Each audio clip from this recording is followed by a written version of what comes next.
আত্মীকৃত করা হয়েছে, অর্থাৎ জাতীয়করণ করা হয়েছে। কিন্তু যখন জাতীয়করণ করা হয়েছে তখনও কিন্তু আমাদের কোনো বিধি প্রণয়ন হয় নাই। জাতীয়করণ হয়েছে 16 সালে, আর আমাদের বিধি প্রণয়ন হয়েছে 18 সালে। ফলে আমরা একটা কুয়ার মধ্যে, গহ্বরের মধ্যে পর্যবেসিত হয়েছি।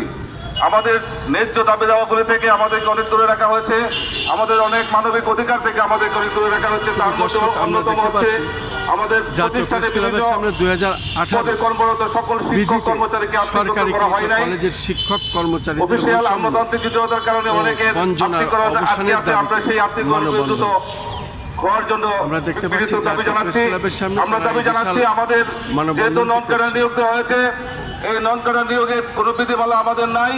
এই নন ক্যাডার নিয়োগ বিধিমালা না থাকার কারণে আমরা আমাদের পদ সোপান বলে, আমাদের প্রমোশন বলে আমরা এক জায়গায় পড়ে আছি। সবাই প্রভাষক, লেকচারার অবস্থায় আমরা যোগদান করেছি। আমার বয়স 25 বছর চাকরিকাল, আমি এখনো লেকচারার অবস্থায় পড়ে আছি। যদি আমি বেসরকারি থাকতাম, আমি ইতিমধ্যে সহকারী অধ্যাপক পদে পদোন্নতি পেতাম। আমাদেরকে চরমভাবে বৈষম্য করা হয়েছে।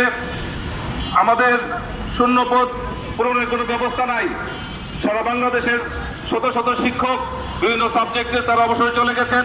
এই পদগুলি এখনো খালি আছে। ফলে শিক্ষা ব্যবস্থা, আমাদের কলেজের যে শিক্ষা ব্যবস্থা, শিক্ষার্থীরা মারাত্মকভাবে ক্ষতিগ্রস্ত হচ্ছে। আমাদের শূন্য পদগুলিকে নন ক্যাডারের মাধ্যমে পদ সৃজন করে আমাদেরকে পদ পূরণ করার জন্য দাবি জানাচ্ছি। আমরা যারা 7 নম্বর গ্রেডে চাকরি করতাম, অর্থাৎ আমাদের বেসিক ছিল 29,000 টাকা, আমাদেরকে গ্রেড অবনমন করে 22,000 টাকায় নামিয়ে দেওয়া হয়েছে। আমি সরকারি বেসরকারি আমলে আমি আমার কলেজের অংশ, সরকারি অংশ মিলে 70 থেকে 75,000 টাকা স্যালারি ড্র করতাম। আমি এখন 40,000 টাকা স্যালারি ড্র করি। এর চেয়ে দুঃখজনক ঘটনা আর হতে পারে না।